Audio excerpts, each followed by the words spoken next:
L'huile d'onction, dans le Nouveau Testament, la Bible parle de l'huile d'onction pour la prière de malades. C'est comme ça que pour le capitalisme, ils ont défini la démocratie comme étant le pouvoir du peuple par le peuple. Vous voulez que nous restions dans ce pays en train de chanter? La cigale et la fourmi, la cigale ayant chanté tout l'été, se trouva fort dépourvu. Quand la bise fut venue, pas un seul petit morceau de mouche ou de vermisseau. Moi-même, j'ai été produit, mon premier film, il a été produit par quelqu'un. C'était une expérience. Par là, j'ai appris. Et je me suis dit, les autres films, je produis toute seule. Si la démocratie était cotée jusqu'à 10, la RDC serait à quel chiffre? En dehors de manifester la puissance, nous sommes des personnes normales. Nous vivons normalement, nous prenons soin de nos enfants, nous prenons soin de nos femmes et maris.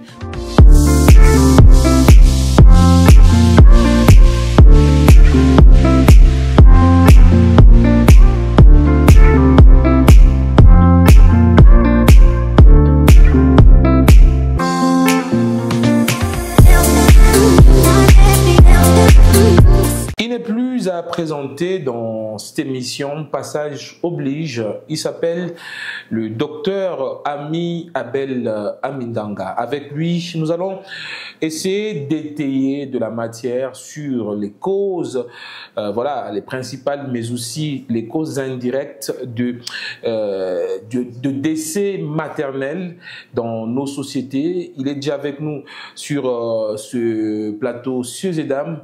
Bienvenue à ce nouveau numéro de Passage oblige qui va également vous édifier mais aussi vous donner assez d'indices pour ainsi pallier à ce problème qui guette toutes nos familles. Docteur Ami Abel, bonjour et bienvenue dans Passage oblige. Bonjour cher Cédric, bonjour à tous ceux qui nous écoutent en ce net moment. Je suis honoré, je suis heureux de prendre part à cette émission. Il nous est obligé donc à y participer et je me prête avec plaisir à cet exercice. La matière, il y en a toujours, docteur, quand il s'agit de la médecine. Bon, j'ai 15 ans minimum de formation en tant que médecin généraliste et puis en tant que spécialisant en gynécologie obstétrique.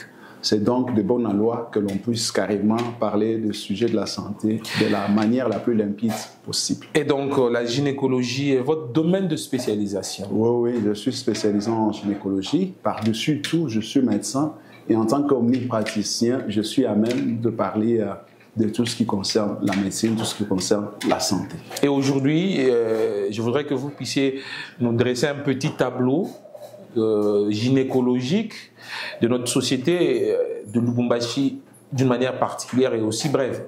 Oui, bon, la ville de Lubumbashi, c'est la deuxième ville de notre pays et à ce titre, nous avons l'obligation, nous avons le devoir de redorer l'image longtemps ternie de notre système de santé. Et ce qui est de la gynécologie obstétrique, ici à Lubumbashi, je peux vous avouer que nous avons plus d'une quinzaine de professeurs en gynécologie obstétrique. On a près de 50 médecins spécialistes en gynécologie obstétrique.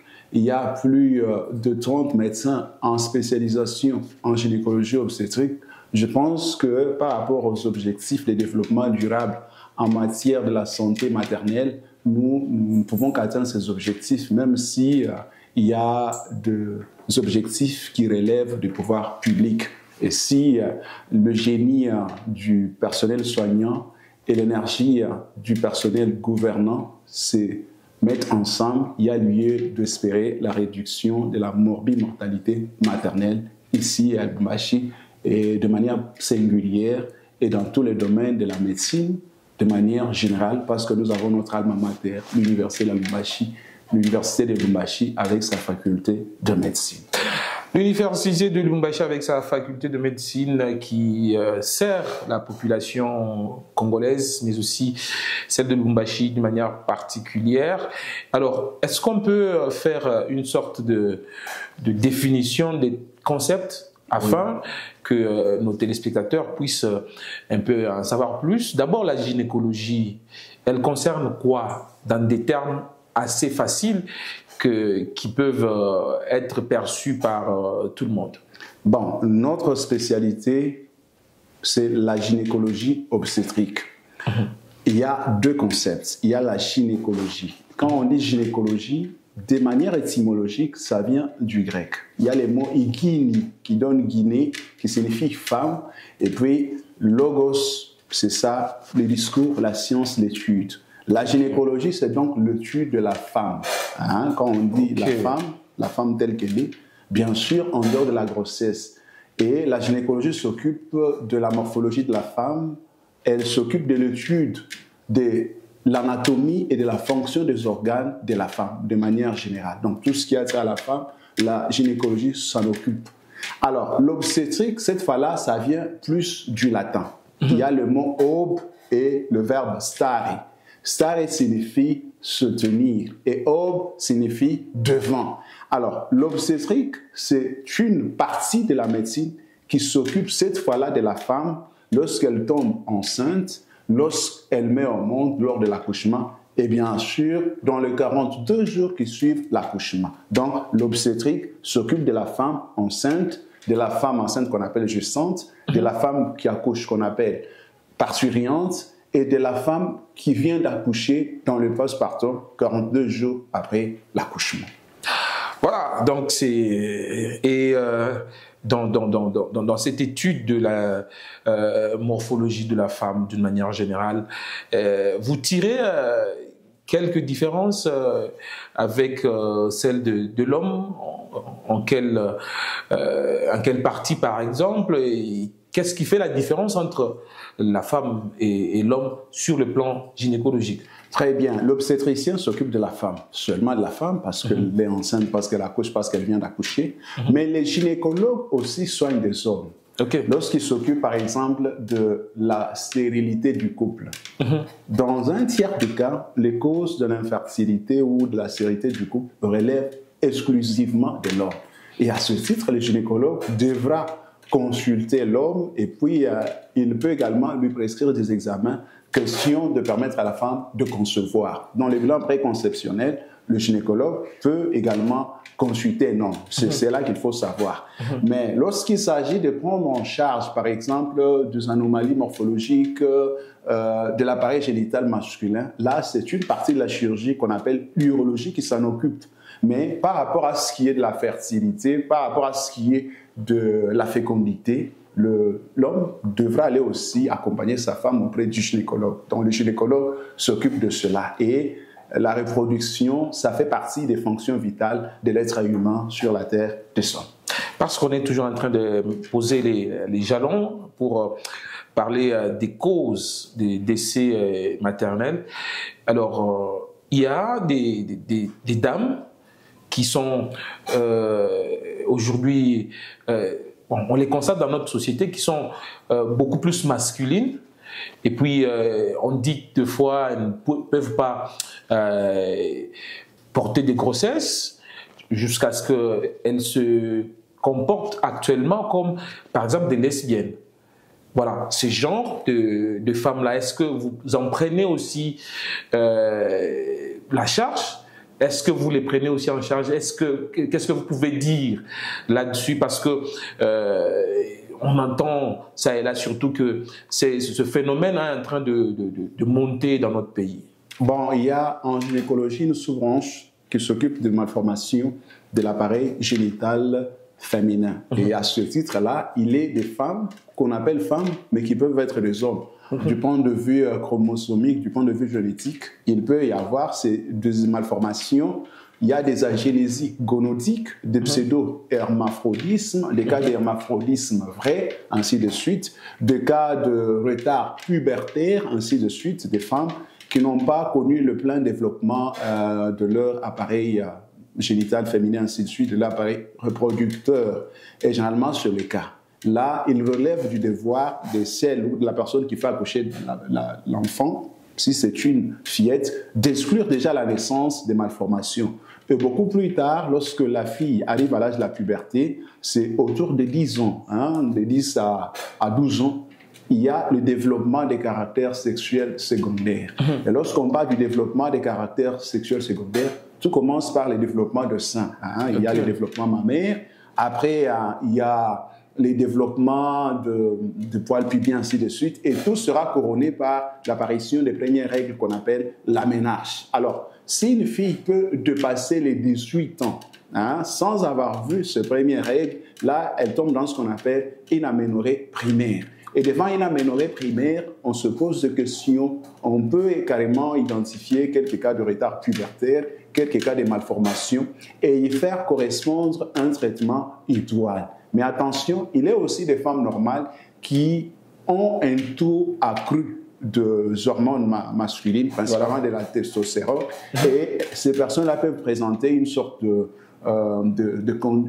une sorte de condition masculine. Vous verrez ces femmes avec une hypertrichose, beaucoup de poils au niveau de la barbe, ainsi de suite. Alors ça, même le visage. Même le visage. Là, ça demande d'aller consulter auprès d'un spécialiste, du gynécologue, qui demandera des examens, que ce soit sur le plan de laboratoire, que ce soit au niveau de l'imagerie médicale, pour exclure tout ce qui peut endommager la vie de la femme. Des femmes qui n'ont pas, par exemple, des seins jusqu'à 20 ans. Oui, c'est déjà un problème parce que les développements pubertaires commencent par le bourgeon mammaire, par le développement mammaire. Donc, c'est par là que tout commence. Donc, ce sont des cas qui peuvent être traités. C'est ce qui couronne. Oui. Ce sont des cas qui peuvent être traités. Ça doit être traité dans la mesure du possible. Mais alors, il faudra donner le sexe à cette femme-là. Vous pouvez avoir l'apparence, vous dites que c'est une femme, alors que c'est un homme. C'est un homme. Voilà. Donc, il est condamné à ne pas avoir des enfants. C'est possible, mais traiter un cas de stérilité dans ce cas-là, une adoption serait une solution. On verra dans la mesure du possible, mais il faudra lui donner le sexe. Est-ce que réellement elle est femme du point de vue morphologique?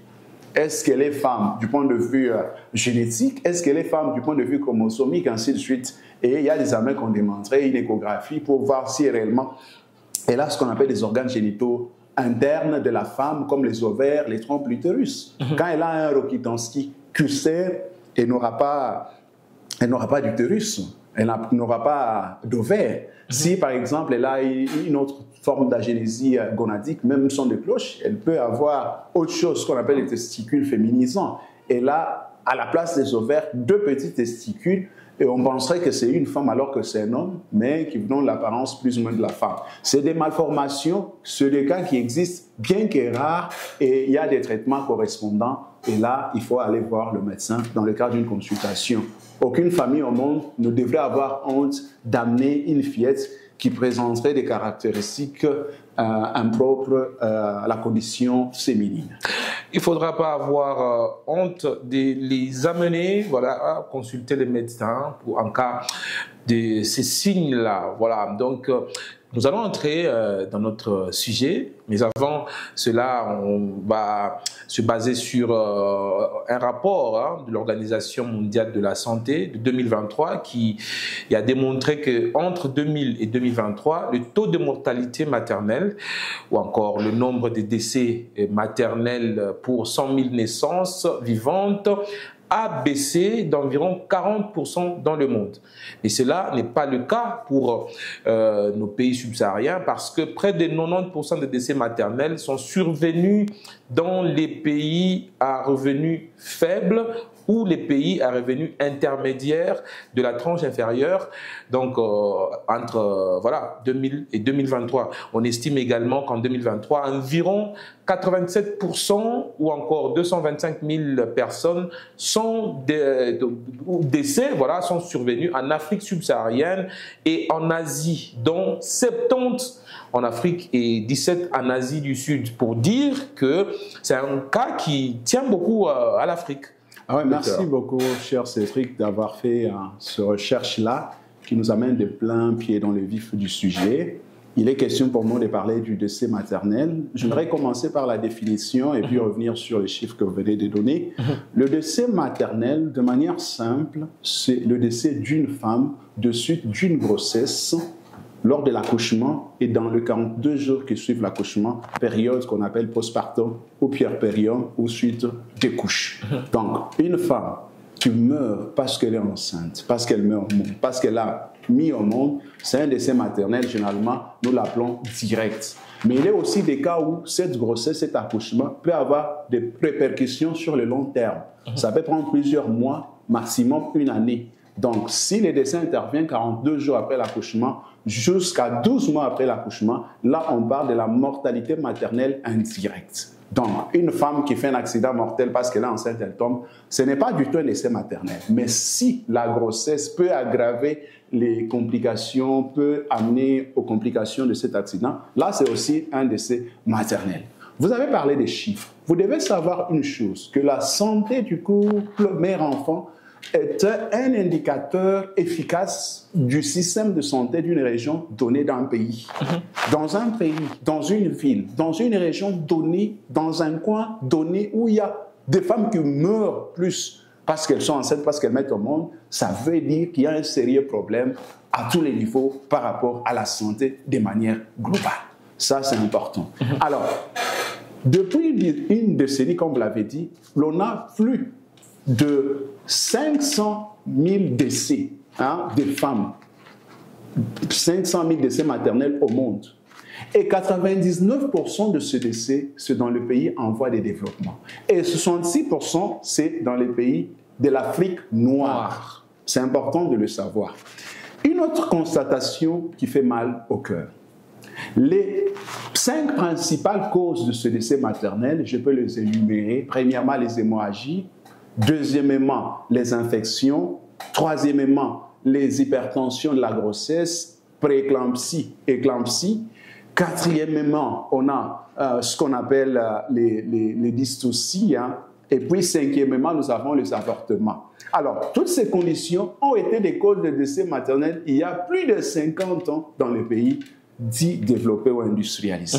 Aujourd'hui, chez eux, il y a presque plus de décès maternels. Et d'ailleurs, ça sent une injustice au niveau mondial par rapport à la répartition des richesses. Voilà. Non, continuez. C'est cela le problème. Vous voyez, donc, les mêmes efforts peuvent être faits dans ce sens. Voilà pourquoi, à l'aube des années 2010, l'OMS nous a donné 10 objectifs de développement durable en matière de la santé. Et 3 de ces objectifs avaient pour but de réduire la mortalité de la mère et de l'enfant. Et ça a permis de réduire pratiquement de moitié le nombre de décès au monde. Mais actuellement, vous imaginez, nous avons beaucoup de femmes qui meurent, même dans les villes capitales de pays de l'Afrique subsaharienne. Et là, ça pose des questions. Alors, j'aimerais y aller carrément avec les causes. Nous avons d'abord les causes médicales et les causes non médicales qui expliquent qu'il y ait assez de décès maternels. Les causes médicales, nous avons les causes médicales directes, qu'on appelle les causes obstétricales. Quelles sont ces causes-là qui peuvent amener aux accouchements? C'est comme j'ai dit, les hémorragies. Tout accouchement fait perdre du sang à la femme. Mais ce n'est pas pour autant qu'une femme doit perdre plus d'un demi-litre de sang pour avoir accouché. Il y a un hic quelque part, il y a quelque chose qui cloche, il y a un bémol. Vous dites un demi-litre. Un demi-litre, quand une femme perd plus d'un demi-litre, ça pose problème. Et généralement, nos femmes africaines qui sont enceintes ont un problème d'anémie du fait de la mauvaise alimentation, parce que l'alimentation doit apporter et on doit absorber ce qu'on a mangé pour que les aliments deviennent de nutriments dans notre organisme. Elle n'a pas assez à manger pour elle-même et pour sa famille. Il est tout à fait normal qu'elle soit dans une forme de malnutrition et là, ça sent une anémie ferriprive, une carence en fer. Et quand elle va perdre du sang lors de l'accouchement, ça va aggraver cet état de choses, on peut la perdre. Vous vous imaginez comment résoudre ce problème? Nous devrions avoir des banques de sang partout où il y a des maternités, ce qui n'est pas le cas, même dans les principales formations hospitalières de la ville de Lubumbashi, de la ville capitale Kinshasa. On n'en a pas. Et quand ça vous surprend, une urgence, un cas de transfert, elle vous perd du sang, le temps d'aller chercher du sang, le temps d'avoir des donneurs du sang, on perd la femme. Voilà. Donc on peut remédier si facilement à cet état de choses. Deuxième condition, les infections. Les infections, c'est quoi? Il faut un bon plateau technique pour permettre un accouchement. Une césarienne, ça ne se fait pas n'importe où, comme on le voit actuellement dans un kiosque, où il n'y a rien d'asepsie, où il n'y a rien d'antisepsie. Et là, l'infection trouve son lit pour faire ses effets. Les femmes qui avortent en cachette, ainsi de suite, l'une des causes qui les frappe, ce sont des infections. Et si on peut avoir des conditions maximales d'asepsie et avoir des agents antimicrobiens, à portée de main, il est possible de réduire des décès liés aux infections. Troisième cause, actuellement la première cause au monde, ce sont les syndromes vasculo-rénaux de la grossesse, les hypertensions de la grossesse, généralement pour les femmes qui tombent enceintes très tôt, les femmes qui tombent enceintes pour la première fois, ou les femmes qui tombent enceintes beaucoup d'années plus tard, au-delà des 30 ans, à partir des 35 ans en principe. Ces femmes-là courent le risque de développer ce qu'on appelle la prééclampsie. C'est une condition de la grossesse qui est liée à un défaut d'invasion trophoblastique. Tout est lié à la présence du placenta. Et il n'y a pas de grossesse sans placenta parce que c'est le placenta qui apporte l'oxygène et le nutriment au nouveau-né dans le sein de sa mère. C'est le placenta qui relie le nouvel être dans le sein de sa mère à la matrice de sa mère. Et s'il y a un problème avec ce placenta, on tombe dans ce qu'on appelle prééclampsie et c'est l'une des principales causes de décès maternel. Là, il faudra un bilan préconceptionnel, il faudra un traitement prophylactique sur des gestantes à risque de développer des prééclampsies. Quand une femme a une grossesse gémellaire, c'est un risque. Une grossesse, plus de 2 ou 3 enfants, c'est une anomalie. Elle est en puissance de développer une prééclampsie. Une femme qui tombe enceinte avant 18 ans, une femme qui tombe enceinte après 35 ans, elle peut développer cela. C'est déjà connu. Une femme diabétique, une femme hypertendue avant la grossesse qui tombe enceinte, elle peut aggraver son état d'hypertension en développant une prééclampsie. Cette fois-là, une prééclampsie surajoutée, c'est connu. Donc, il y a déjà ce genre de femmes, des femmes obèses, elles peuvent facilement développer des hypertensions de la grossesse, des prééclampsies. Alors, devant ces femmes-là, dès qu'elles tombent enceintes, même avant de vouloir tomber enceinte, il y a moyen de prévenir en donnant un traitement prophylactique qui coûte moins cher et qui peut éviter assez de dégâts lors de la grossesse ou de l'accouchement ou même juste après. Nous avons en 4e lieu les dystocies. Les dystocies, ce sont des accouchements difficiles. On a les dystocies maternelles et les dystocies fœtales. Je donne un exemple simple. Il y a des femmes qui ne peuvent pas mettre au monde par voie basse de grossesse à terme, par le simple fait qu'elles ont des bassins dits chirurgicaux, des bassins rétrécis ou aplatis. Lorsque la grossesse est à terme, elle ne peut pas accoucher par voie basse. Ne cherchez pas des miracles dans ce cas-là. Elle peut mettre au monde par voie haute qu'on appelle césarienne. Un enfant qui pèse plus de 4 kilos pour la première fois, elle n'a jamais mis au monde. Dans son ventre, il y a un enfant qui pèse 5 kilos. Mes amis, on ne peut pas permettre un accouchement par voie basse. Elle peut mettre au monde par voie basse, mais 2 semaines, 2 mois plus tard, elle développe une fistule vésico-vaginale ou recto-vaginale. Les matières fécales, les urines sortent par le vagin. Elle va sentir mauvais, son mari va la répudier, ainsi de suite. Elle peut développer une déchirure de feuillet de l'utérus. Elle a des douleurs tout le temps de sa vie, il faut la réopérer, alors qu'elle pouvait accoucher par voie haute et prévenir de telles complications. Mais on encourage de telles histoires, on veut absolument mettre au monde par voie basse et des gens meurent par cela.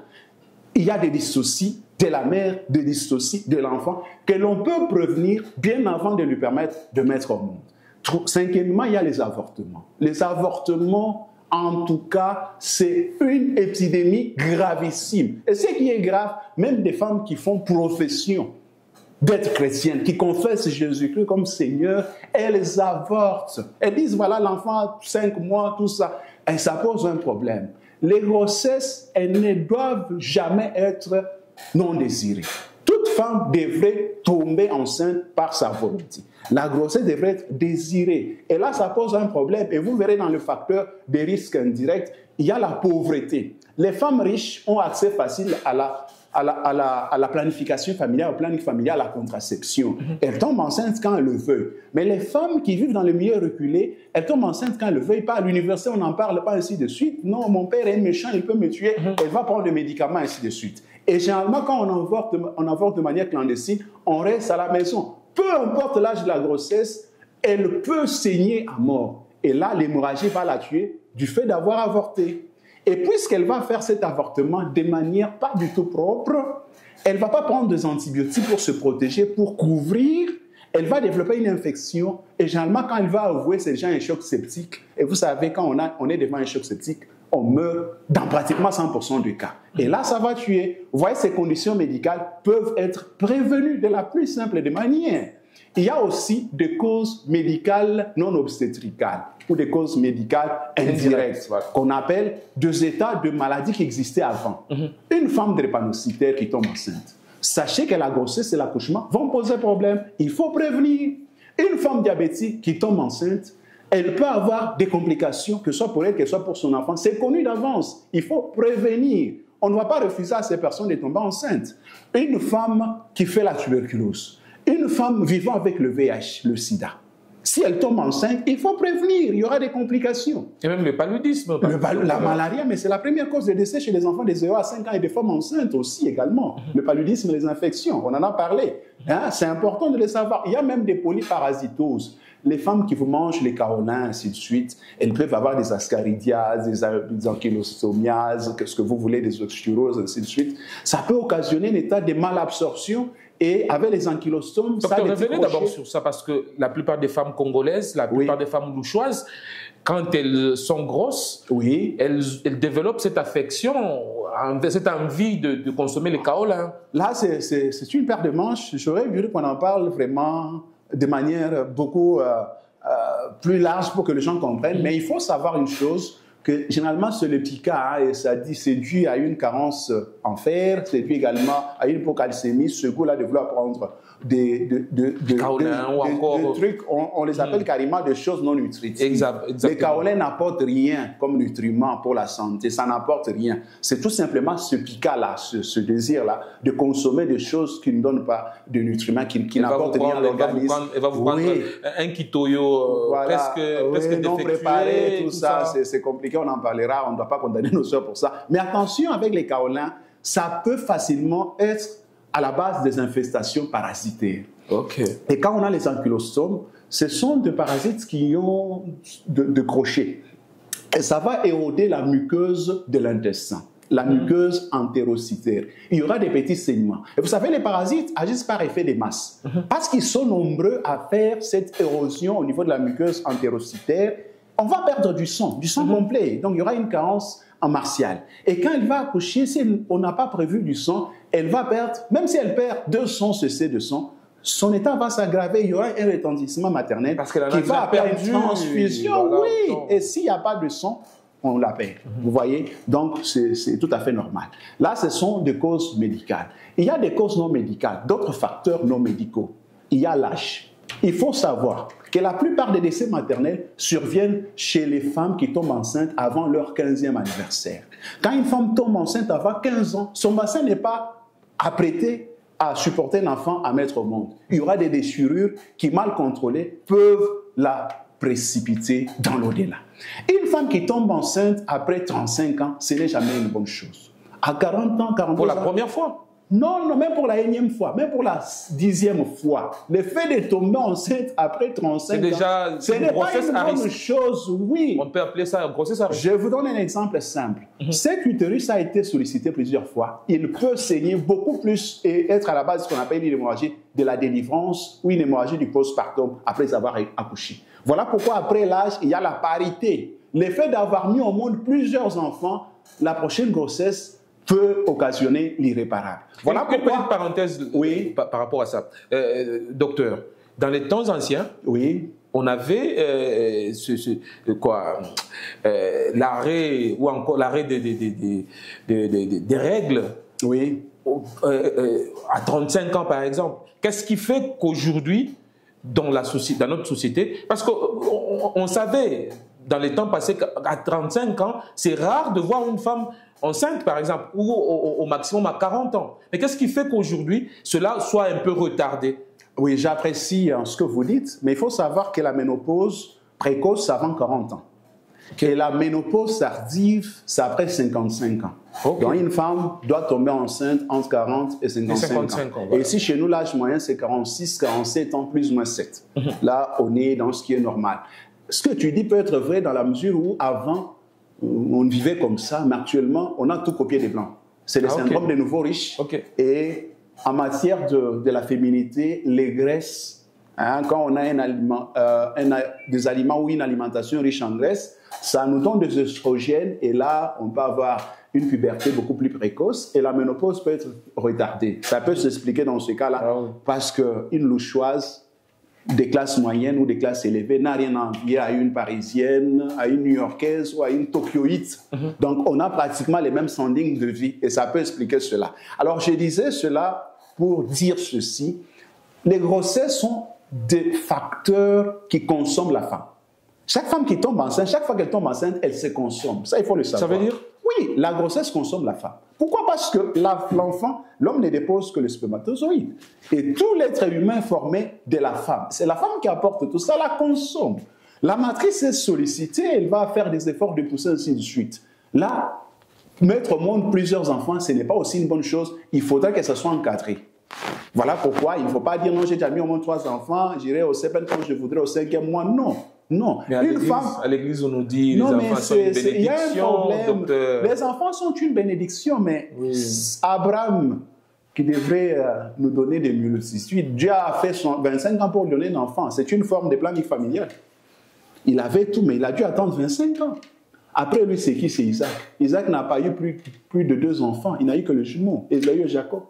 Mais il était riche, un homme fort riche. Lisez, Genèse 26. Jacob en a eu 12. Jacob en a eu 12, c'est après Isaac. Mais je prends l'exemple d'Isaac. L'exception ne fait pas la règle. Ça, il faut savoir. Et puis, si la femme dont on parle, elle est Rebecca, Dieu lui a donné 2 enfants, c'est maximum. Et aucune des femmes de Jacob n'a mis au monde plus de 10 enfants. Jacob a eu les 12 enfants avec 4 femmes différentes. Exactement. Voilà. Et Rachel, sa préférée, là, elle est décédée de suite d'un accouchement. Ah oui. Quand elle a mis au monde Benjamin, qu'elle avait appelé a beaucoup de complications. Et en Afrique, une femme qui tombe enceinte, c'est comme si elle jetterait un de ses pieds dans la tombe. Ça, c'est important de savoir. Et puis, les statuts matrimoniales. Une femme mariée, elle est plus protégée qu'une femme qui tombe enceinte, dont l'homme n'assume pas les responsabilités. C'est important de savoir. Et au-delà de tout, il y a d'autres facteurs. Il y a les personnels soignants. Même dans la ville de Lubumbashi, on est scandalisé parce qu'on apprend. Quelqu'un qui veut faire accoucher une femme qui a un bassin rétréci. Oh là là. Quelqu'un qui veut faire accoucher une femme qui a un macrosome, 5 kilos, pour la première fois. Donc, il y a des choses qu'il faut savoir. Il y a les plateaux techniques. Le médecin peut être bon, mais il n'a pas de bloc opératoire. Il faut une césarienne en urgence pour sauver la femme. Elle a un placenta, après il vient recouvrant, elle saigne à mort. Le col est fermé.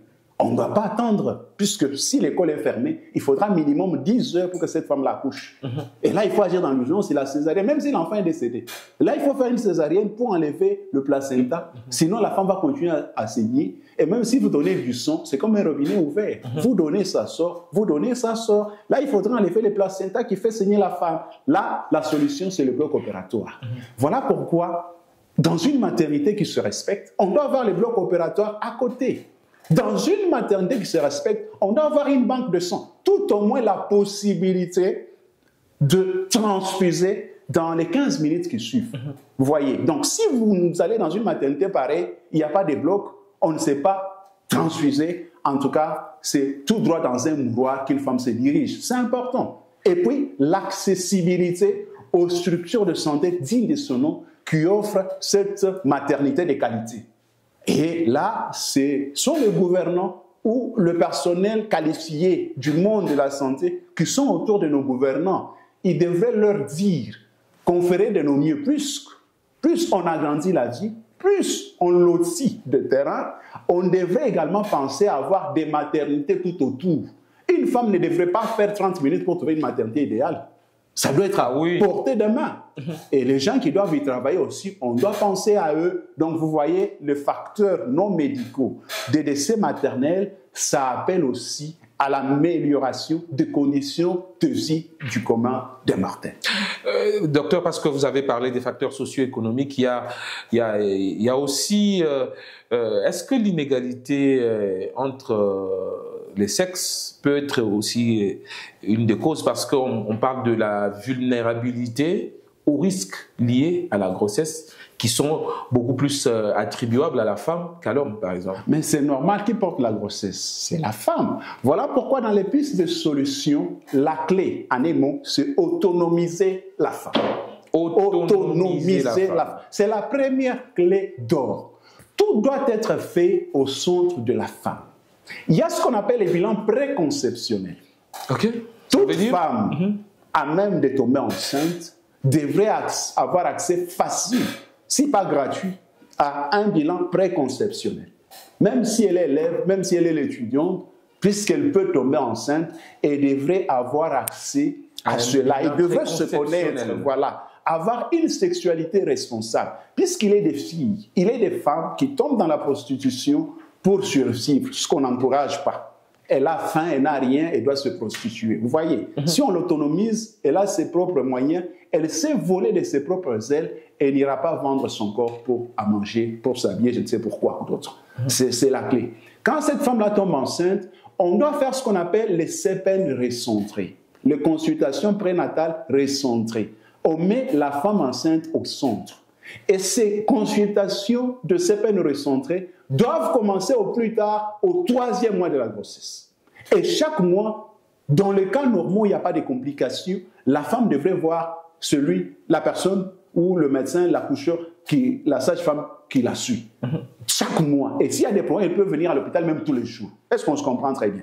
Des CPN recentrés. Les CPN recentrés ont des objectifs. Au premier rendez-vous, on doit lui dire qu'elle est enceinte. Depuis combien de temps elle va coucher quand? À la première CPN, on doit lui dire, voilà, madame, vous êtes porteuse d'une grossesse d'un enfant, de 2 enfants de plus. On doit lui dire, madame, vous développez une maladie qui demande un traitement, on doit solliciter l'avis d'un spécialiste, si c'est une drépanocytaire, si c'est une cardiopathe, un cardiologue, ainsi de suite. C'est important. Tout doit être fait au centre. Et il y a des médicaments qu'on donne en termes de supplémentation, en termes de déparasitage, avec la malaria. Il y a des médicaments, le Fansida, qu'on doit lui donner. Dès que la grossesse a 24 semaines, 28 semaines, 32 semaines, on doit lui donner. Et là, des facteurs résus négatifs. On doit lui donner un médicament, ça doit se donner, on ne doit pas attendre. On doit donner les suppléments en fer, pratiquement tous les mois jusqu'à l'accouchement, parce qu'à l'accouchement, elle perdra absolument de sang. Il n'y a pas une seule femme au monde qui mette au monde sans perdre du sang. Ça c'est important. Et quand elle a accouché, on doit la suivre. Et tout au long de l'accouchement, il y a des gestes. Si on sent qu'elle a risque de faire une hémorragie de la délivrance, il y a ce qu'on appelle la GATPA, la gestion active de la 3e phase d'accouchement. On doit gérer la délivrance, on doit avoir l'ocytocine, il y a des gestes qu'on doit poser à temps et quand il le faut pour prévenir ces complications. Et ici, chez nous, vu les conditions déplorables d'asepsie, minimum, la femme doit avoir une antibiothérapie de couverture pendant au moins 5 jours. On doit les lui donner dès qu'elle accouche. On fait des touchés avec des gants qui ne sont pas stériles et on les fait sans prendre des précautions sur n'importe quel lit. On infecte cette femme. Il y a une transmission, une contamination iatrogène. Il faut prévenir. Cette femme devrait avoir un supplément de fer dans les semaines qui suivent l'accouchement. Un supplément en fer. Cette femme, elle doit avoir droit à un utérotonique un minimum 3 jours après avoir mis au monde. C'est des précautions qu'elles ont fait. Et au-delà de tout, nos gouvernants devraient jouer ce rôle de mettre à portée de toute femme la possibilité d'avoir ce contrôle en antépartal et en postpartal, et même lors de l'accouchement comme il le faut. La maternité à portée est d'accès facile. Si ce n'est pas gratuit, on salue les efforts du chef de l'État. Lorsqu'il parle de la couverture santé universelle, les gens ne comprennent pas ce que ça signifie. Ça dit beaucoup de choses. Les gens qui tombent malades n'ont pas assez de moyens. Ces gens-là peuvent être des cursus, ces gens-là peuvent être des sentinelles. Mais lorsqu'on leur permet d'avoir des soins de qualité à moindre coût, pratiquement gratuitement, c'est un effort à saluer, c'est déjà même le social. C'est des efforts qu'il nous faut soutenir. Et au-delà de tout, quand on parle de la femme, on voit aussi son homme. Ouais. Un bon salaire, un bon SMIC, de meilleures conditions de travail, la lutte contre la pauvreté, la lutte contre l'inégalité des conditions de vie sociétale, ça permet également de prévenir tout ce qu'il peut y avoir comme mortalité de la femme lorsqu'elle tombe enceinte, lors de l'accouchement ou après avoir... Vous l'avez cité ce mot-là pendant plus de 3 fois lors de cette émission, docteur, mortalité. Est-ce que vous pouvez nous en dire plus? Mortalité, ça signifie morbidité et mortalité. Morbide signifie maladie. État morbide signifie maladie. Mortalité signifie décès. Ça veut dire, lorsqu'une femme tombe enceinte, nous devons faire des CPN. Ce sont des consultations de dépistage pour prévenir de maladies. Car, dit-on, mieux vaut prévenir que guérir. Donc, une femme qui tombe enceinte qui tombe malade parce qu'elle est enceinte, c'est déjà un problème. Il faut prévenir. Celui qui suit les CPN, le médecin qui suit les CPN, il doit prévenir toute maladie chez cette femme. On ne doit pas attendre qu'elle fasse la fièvre. On s'est dit, voilà, elle peut faire la malaria, elle a été exposée. On donne le médicament, on fait les examens avant que la maladie ne se traduise en signes ou en symptômes. Mortalité, c'est tout ce dont on a parlé. Prévenir tous les facteurs de risque. Elle a quel âge? Ah, elle est moins âgée. Non, bon, voilà, examinons le bassin. Non, elle peut pas mettre au monde par voie basse. Déjà, on programme une césarienne. Ça s'est fait en douceur. On évite les complications, on évite les alinéas, on évite tout ce qui peut avoir comme surprise désagréable. Là, on lutte contre la morbidité et la mortalité. Mortalité. Voilà, parce que vous avez aussi cité des maladies, docteur, il y a ces derniers temps, la résurgence des maladies cardiovasculaires dans notre société. Les chiffres, bien sûr, en témoignent plus, mais je voudrais que vous puissiez parler un peu, d'une manière particulière, des maladies cardiovasculaires qui guettent les femmes enceintes ou encore les femmes qui viennent d'accoucher. Voilà. Alors, quelles en sont les causes les plus fréquentes et qu'est-ce qu'il faudra faire pour éradiquer cela ou encore apporter des remèdes qui puissent garantir un bon accouchement, mais aussi la bonne santé de la femme qui vient d'accoucher ou qui vient de tomber enceinte? Alors, cher Cédric, vous évoquez ce qu'on appelle, grosso modo, les cardiopathies du péripartum. Voilà. C'est une éventualité et ça fait partie des causes de décès maternels. Ce qu'il faut savoir, ce qui est bon avec la médecine, ce qu'on n'invente pas la roue, tout a été déjà découvert, il nous faut nager dans le sens du courant. C'est important. Alors, quand on parle de maladies cardiaques, il y a ce qu'on appelle des facteurs de risque cardiovasculaire. Donc, quand quelqu'un fait une maladie cardiaque, ça veut dire qu'il y a eu un facteur qu'on a négligé. Alors, devant ce facteur, on s'est dit, voilà, il faut prévenir. Toute femme hypertendue, elle court le risque de développer une complication cardiaque de sa maladie. Toute femme diabétique, elle court le risque de développer une complication cardiaque de sa maladie, qu'elle soit enceinte ou pas. Alors, le médecin, c'est pour cela que l'on parle du bilan préconceptionnel. On dit, voilà, madame, vous êtes diabétique, vous êtes hypertendue, vous voulez tomber enceinte, voilà ce que nous devons faire. Un rendez-vous chez son diabétologue, parce qu'elle est diabétique, chez son cardiologue, parce qu'elle est hypertendue, ainsi de suite. Il n'y a pas que ça. La consommation de sel. Nous consommons trop de sel. Si j'ai un parent qui fait de l'hypertension, je ne devrais pas consommer du sel comme les communs des mortels. Ma mère est diabétique, le sucre, je ne peux plus en consommer comme je veux. C'est important. L'alcool, le tabac. On sait qu'une femme enceinte ne boit pas, même pas peu. Il y a le fameux syndrome d'alcoolisation fœtale. Mais si elle était une ivrogne invétérée, inconseillable, et lorsqu'elle va tomber enceinte, la grossesse peut amplifier, peut aggraver son état, parce qu'elle l'a été avant. Ce sont des facteurs de risque cardiovasculaire. Une anémie, parmi ces complications, c'est le cœur aussi qui peut être touché. Donc il faut prévenir. Il y a des examens qu'on demande. Minimum, au premier rendez-vous, on fait un hémogramme. Et ça se voit, les nucléaires anémies. Si on corrige, c'est beaucoup plus facile de corriger que de réparer les dégâts déjà lorsqu'on a des complications cardiovasculaires. Et au-delà de tout, il y a les mauvaises graisses, la dyslipidémie, l'obésité. Et là, c'est le phénomène de nouveau riche. Vous savez, nous, on mangeait un poulet toute la famille. Absolument. Et puisque je viens d'avoir l'argent à moins de 2 mois, je chamboule mon régime, je prends des graisses, de la margarine comme j'en veux. Et les enfants actuels, c'est la pizza. Le problème. Nous, les minces ici, on semble se moquer de nous. Mais si j'ai 70 kilos, je mesure 1m77, je suis normal. Parce qu'il y a ce qu'on appelle l'indice de masse corporelle. Exactement. 7e, c'est si je suis entre 18 et 24,9, je suis normal. La maigreur, c'est quand on est en deçà. Et le surpoids, c'est au-delà à partir de 25 jusqu'à 29,9. Quand on dépasse les 30 kg par mètre carré, c'est déjà l'obésité. Et l'obésité, c'est un lit pour les complications cardiovasculaires. Aucun médecin au monde ne me contredira. Donc, vous voyez, devant cette panoplie des risques cardiovasculaires, il y a moyen de prévoir les cardiopathies du péripartum. Et au-delà de tout, le fait de tomber enceinte occasionne un risque thromboembolique, occasionne également un risque cardiovasculaire. Alors, si cette femme qui vient de tomber enceinte, elle a des rendez-vous réguliers avec son médecin qui se connaît par rapport au CPN recentré, il devra le scruter, au besoin demander un examen qu'on appelle ECG, électrocardiogramme, une échographie cardiaque. Et lorsqu'il y a un pépin, les cardiologues sont dans la ville et ils nous offrent d'excellents services. On va les associer parce qu'en médecine, nous, on est reconnaissants. Nous, on n'est pas comme les pasteurs, les hommes de Dieu, qui prétendent tout faire, alors qu'il y a 5 ministères avec des dons différents. Nous, chez nous, on sait donner l'œil à l'ophtalmologue, on sait donner le nez ou le pharynx, la gorge à l'otorhinolaryngologiste. On sait appeler les diabétologues lorsque la glycémie flambe.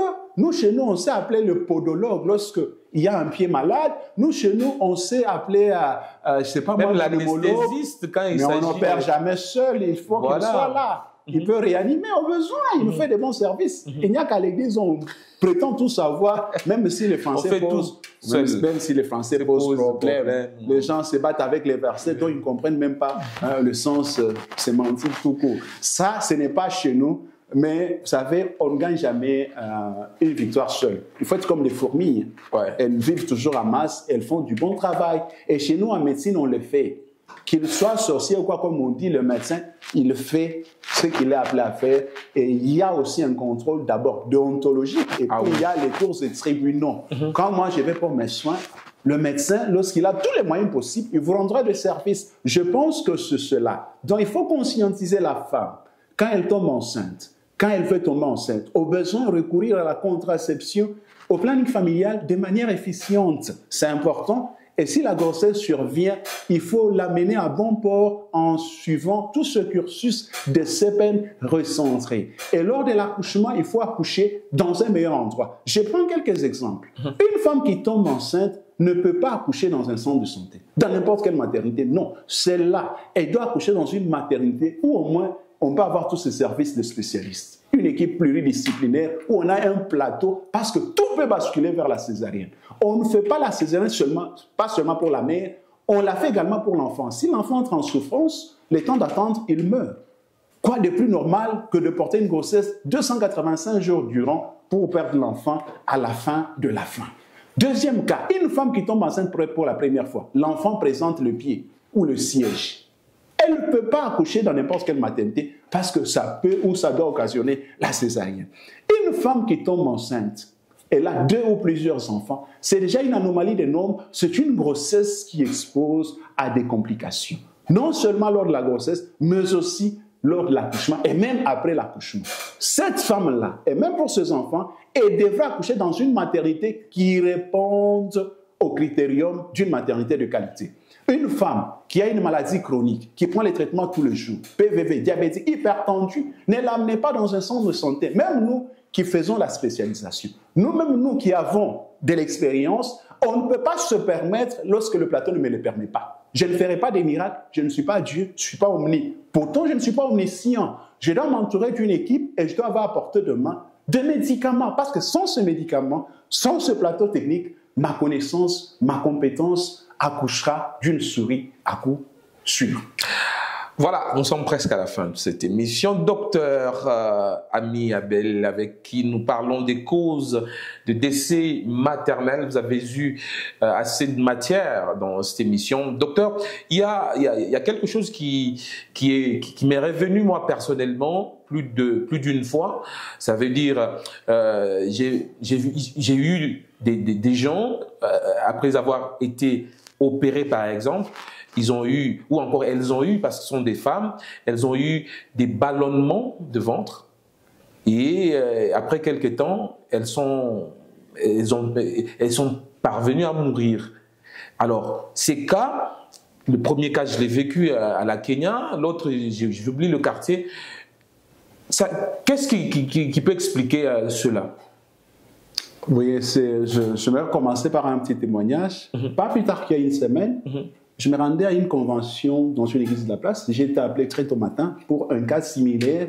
Une femme qui a été opérée, césarienne, on l'a abandonnée. On m'a appelé pour aller la réopérer. J'arrive, on fait les comptes, on se rend compte qu'il n'y a pas de sang, il n'y a pas d'hémopéritoire parce que c'est une condition qui demande qu'on ouvre de sitôt pour sauver en transfusant la femme, en mettant fin à ce qu'il a fait saigner. Finalement, on fait les comptes, on trouve qu'il y avait une péritonite qui s'installait, ainsi de suite. J'ai placé la sonde nasogastrique, j'ai mis les traitements. À 12 h, je reviens à 20 h, la femme est normale. Et c'est tout le monde qui s'étonne, c'est un miracle. J'ai dit, bon, on allait vous demander, ce n'est pas 1 500 $ pour réopérer, mais moi j'ai fait un geste simple. Ça, c'est un élément important. Donc, dans ce cas-là, c'est d'abord le personnel qui a opéré. Okay. On doit savoir que toute intervention chirurgicale, minimum tout accouchement comporte des risques. Quand on fait de la césarienne, on ouvre la paroi abdominale et puis on va sur l'utérus, on extrait l'enfant, on referme. Mais si les conditions ne sont pas idéales, on peut léser les intestins, on peut infecter la cavité abdominale, on peut tomber dans ce tralala. On peut manipuler mal les ondes intestinales, ainsi de suite. Et généralement, si c'est une césarienne en urgence, on n'a pas suivi certains préalables. Pourquoi? Parce que si on fait une anesthésie générale, n'importe quel, on fait l'anesthésie, la femme venait de manger, elle peut mourir sur table, elle fait ce qu'on appelle le syndrome de Mendelssohn. Ça veut dire, puisqu'elle est anesthésiée, elle ne fonctionne pas de manière autonome. Alors, les aliments peuvent quitter le tube digestif pour aller dans les voies respiratoires. Et c'est quelque chose qui ne pardonne pas. Elle meurt sur place. Là, on n'a pas observé les préalables à une intervention chirurgicale sous anesthésie. Est-ce qu'on se comprend très bien? C'est un élément important. La personne qui opère, elle doit avoir qualité. On ne doit pas opérer sans la formation requise et sans l'entraînement qu'il faut. Nous, dans notre cursus de spécialisation en gynécologie obstétrique, pas à pas, on nous forme. La première année, on observe. La deuxième année, on nous autorise, on nous assiste, ainsi de suite. Mais quelqu'un qui se permet d'opérer parce qu'il a vu quelqu'un opérer sans le prérequis, hein, ça peut exposer à cela. Mais qu'à cela ne tienne, lorsqu'on se rend compte qu'on a commis une faute, puisqu'il s'agit d'une vie humaine qui est sacrée, on doit appeler au secours. Même les professeurs, nos maîtres le font. Et on appelle celui qui est disponible et qui peut nous apporter le secours. Le chirurgien peut venir, si on a lésé la vessie, on a lésé une once, ainsi de suite. Plutôt que de camoufler sa turpitude qui peut coûter la vie à une mère d'enfants, de plusieurs enfants, à une épouse de quelqu'un, à une fille de la société, de la communauté. Ça, c'est un élément important. Troisième cause, ça peut être le plateau technique. Voilà, il doit opérer, il n'a pas du fil qu'il faut, il n'a pas du désinfectant qu'il faut, il veut y aller pour sauver la dame, ainsi de suite. Malgré sa bonne foi, il expose la femme, elle peut développer une pelvis péritonite. Et là, il ne faut pas opérer n'importe où. Il faut aller opérer devant l'urgence là où il faut. Et au-delà de tout, il y a les institutions hospitalières, on voit le gouvernement, qui doivent offrir de meilleures conditions d'exercice de médecin. On doit offrir aux médecins ce qu'il faut. Hein? Alors, je disais qu'il n'y a pas que l'erreur chirurgicale, l'erreur de l'artiste. Il y a aussi les conditions de travail. Il faut qu'il y ait un plateau technique.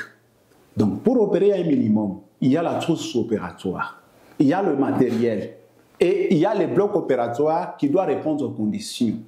Et ça, c'est de la compétence de ceux qui tiennent de cliniques privées, des hôpitaux. Ça relève également de la compétence de nos gouvernants.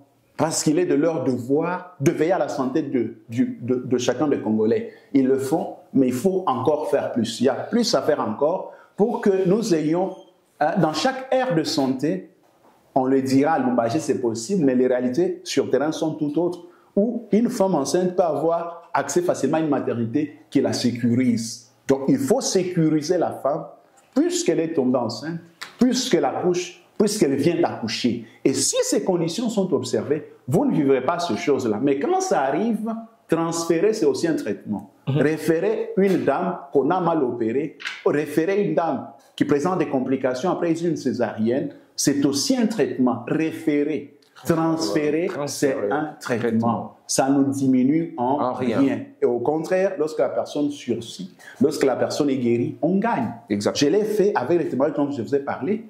Ils sont fiers, elles sont fières, tout le monde, tous les membres de la famille. Et c'est une grande communauté. Et ils m'ont dit, mais docteur, il faudra absolument qu'on commence à t'envoyer toutes nos dames, tous nos malades, ainsi de suite. On bénit le Seigneur pour ça, mais on ne peut rien mieux faire si on n'a pas tout cela. On ne peut rien mieux faire si on n'a pas tout cela. Envoyer les dames, envoyer les dames, bien sûr, chez le docteur Ami Abel, que nous recevions dans cette émission, mais retenez également que toujours dans ce rapport de l'Organisation mondiale de la santé, depuis 2023, chaque jour, plus de 700 femmes sont mortes des causes évitables liées à la grossesse et à l'accouchement. Donc c'est très important qu'on en parle.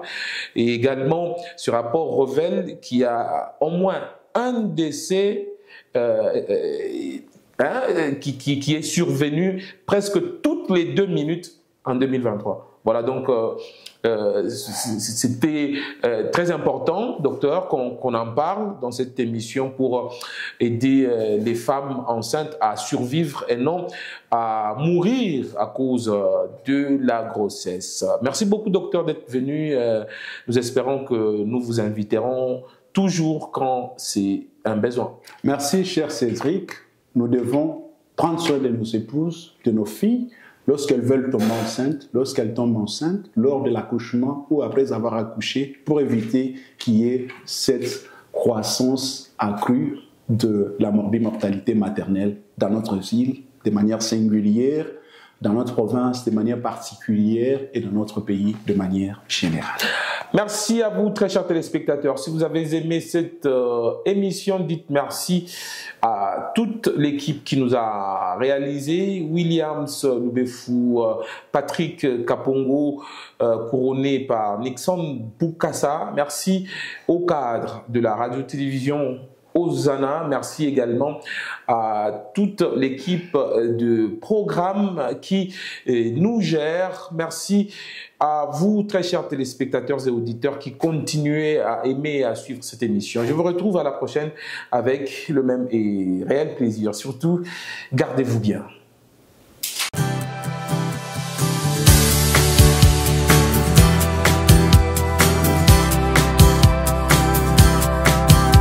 L'huile d'onction, dans le Nouveau Testament, la Bible parle de l'huile d'onction pour la prière de malades. C'est comme ça que pour le capitalisme, ils ont défini la démocratie comme étant le pouvoir du peuple par le peuple. Vous voulez que nous restions dans ce pays en train de chanter la cigale et la fourmi, la cigale ayant chanté tout l'été. C'est trop fort dépourvu. Quand la bise fut venue, pas un seul petit morceau de mouche ou de vermisseau. Moi-même, j'ai été produit, mon premier film, il a été produit par quelqu'un. C'était une expérience. Par là, j'ai appris. Et je me suis dit, les autres films, je produis toute seule. Si la démocratie était cotée jusqu'à 10, la RDC serait à quel chiffre? En dehors de manifester la puissance, nous sommes des personnes normales. Nous vivons normalement, nous prenons soin de nos enfants, nous prenons soin de nos femmes et maris.